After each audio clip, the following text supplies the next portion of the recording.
The first presidential debate between Donald Trump and Hillary Clinton took place on the 26th of September 2016. This was the most widely viewed debate in the history of debates, attracting over 84 million viewers and surpassing the previous record holders of Reagan and Carter in 1980. This debate is important to the citizens as it is their first chance to see their presidential candidates on the same stage, addressing the same issues at the same time. The candidates were asked a total of 25 questions based on the themes of America's direction, achieving prosperity, and securing America by the anchor of NBC Nightly News, Lester Holt. The large number of viewers was due to the publicity that the election had received via media and also because the candidates are individually famous. Donald Trump, the Republican candidate, is a sharp-tongued, highly successful businessman who has no past experience with politics, whereas Hillary Clinton, the Democratic candidate, is a well-known politician who has served as Secretary of State to former President Barack Obama and has a large history with politics for several years. Her husband, Bill Clinton, has also served as president. The public was looking forward to seeing the candidates debate on the same stage because they contrast and clash to such a great extent. Questions they were asked encouraged them to engage with each other, and that's exactly what they did. However, it did not go as one would have expected. A large part of the debate was stuck on personal insults and jabs instead of focusing on answering the questions respectfully. Since media heavily covered the event, the show they put on was streamed to all kinds of social media and was instantly trending. Pregnancy is an inconvenience to employers, who has said women don't deserve equal pay unless they do as good a job as men. Secretary Clinton's 2 minutes, please. Yeah, well, let's start the clock again, Lester.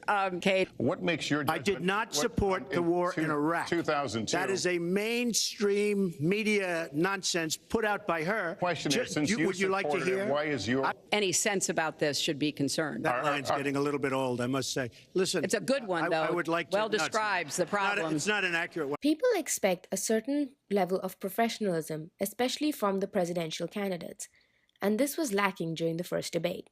There were rude interruptions as well as inappropriate remarks and poorly timed and phrased rebuttals. It could be considered slightly disrespectful to the viewers who tuned in to gain some legitimate insight onto the candidate's plans if elected president, but instead just viewed a nasty back and forth. Facts were a major underlying issue during the debate. Politicians are known for their fair share of false tales, yet these candidates proved unreliable in their levels of transparency. Clinton with her health and emails, and Trump with his backtracks on statements he's made.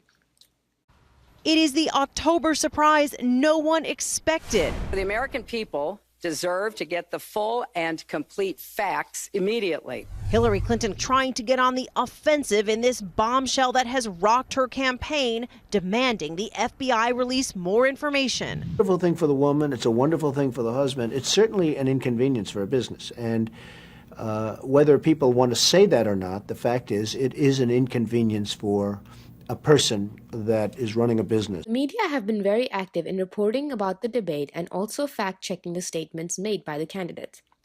The debate was televised and streamed live across many outlets across all states and many nations, including news channels and live streams on social media such as Facebook. This gave many people of all ages opportunities to watch the debate and come away with their own opinions and thoughts regarding the candidates. Since it was viewed so widely, one can conclude that social media is a direct link to how the debate would have affected the election, as it would reflect people's views about the debate. In fact, both candidates use social media like Twitter quite frequently to engage the millennial generation.